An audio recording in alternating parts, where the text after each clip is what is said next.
It's going to stop the anointing and the flow of the love of God in my life. Faith works by love.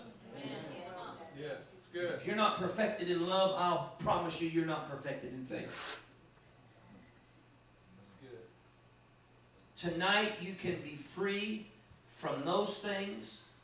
And tonight ministry is going to begin to flow again.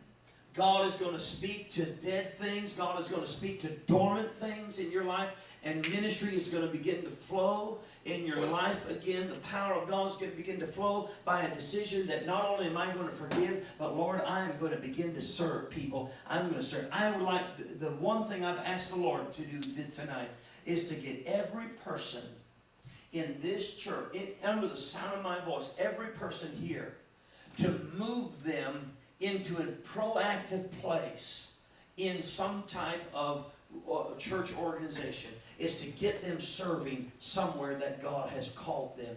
And even if you don't know, and maybe you haven't felt that led yet, you haven't felt that, even if you don't, that you get to somewhere and you tell your pastor, where is the greatest need in the church? Where is the greatest need in this body? Where is the greatest things that's going on? What can I do? What would be of the greatest benefit to this church? How can I serve? How can I be a blessing? What can I do? Can I cut the grass? Are you paying somebody to cut the grass? Don't pay anybody to cut the grass. I'll come cut the grass. If you are you paying somebody to clean the church? Don't pay anybody to clean the church. I'm going to serve as unto the Lord. I'm serving my Lord. I'm not serving the church. I'm serving my Lord. I'm not serving a pastor. I'm serving Jesus. I'm not serving some group. I'm serving the Lord. And when I'm going to keep on doing this, I'm going to keep on doing it as unto the Lord. Even if they don't like the way I cut my grass. They may want it to go diagonal. I want it to go horizontal. I'm going to do what they want me to do. Does this make sense? Let's stand together.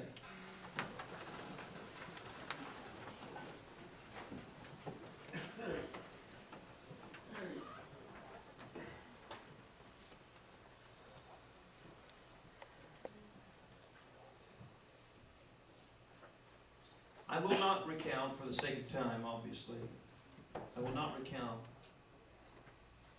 some of the devastations sometimes that have happened in my own life, that I've had to walk this stuff out. I guarantee you, if you've never had an opportunity that you needed to forgive someone, you'll have one pretty soon. Amen. With all humor aside, though, where is it that God has you? And what's stopping you? What's stopping the ministry from flowing? Is it just not knowing where to? Or is it someone has hurt you and the venom has been injected into your system and you said, I'll never do this again. I'll never get close to people again. I'll never serve with my heart like I served then. I'm gonna preserve myself. I'm gonna self-preserve. I'm gonna insulate myself. I'm gonna make sure that I'm okay. How much does that sound of independence from God? When we can't say, God, you know what? I'm going to give you my vulnerability. I'm going to give you my decisions, and you become my source. That if people injure me, I'm doing it for you. You're going to have to take care of them.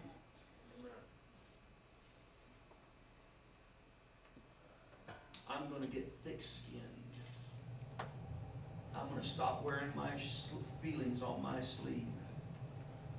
And I'm going to walk in love and just look, see what kind of a blessing I can be to people. Not gullible. Not miscalculated. Not whimsical. Deliberate about being a blessing to someone's life. And I'll tell you this, when you start being that kind of a servant, God's looking for those kinds of servants right now. And you'll start moving quickly up the ranks if you just maintain focus that we're going to serve the Lord with all of our heart. I want you to close your eyes, if you would, just for a moment. If you would, bow your heads. Because this is a moment where we're going to reflect. We're going to have to become honest. This is a place that is safe. This is a place where people pray and ask the Lord to give people a new start. Where it can be a point of turnaround and a point of change for their life. Where they can examine their own life, receive God's forgiveness, God's power, God's grace, so that they can make a turn in their life. You may be here tonight, and you're saying, you know, Brother Jeff, I don't know just why you mentioned this, but it must be something, because I've been dealing with this. And tonight, I would like to be one of those that is healed of people who've injured me, and I'm ready to forgive. Would you slip your hand up right now? Yeah. Would you keep it up just for a moment? Yeah. Thank you. You can put it down. You may be here tonight. You may say, you know what? I've served in a place. I've served somewhere, and I haven't been serving because I've been injured. And I realize that was just a tool of the enemy to get me out of the place that God really called me to. Tonight I'm going to make a change. Tonight I'm going to make decisions that will put me back in to a place of service. I want to serve my fellow man as unto the Lord.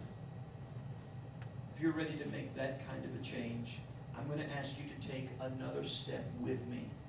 If you raised your hand and you're serious about this kind of environment, this kind of thing happening in your life, I'm going to ask you to do something that may be completely unorthodox and be very odd to you. But I'm going to ask you, if you would, to move out of that seat that you're there and join me down here, if you would.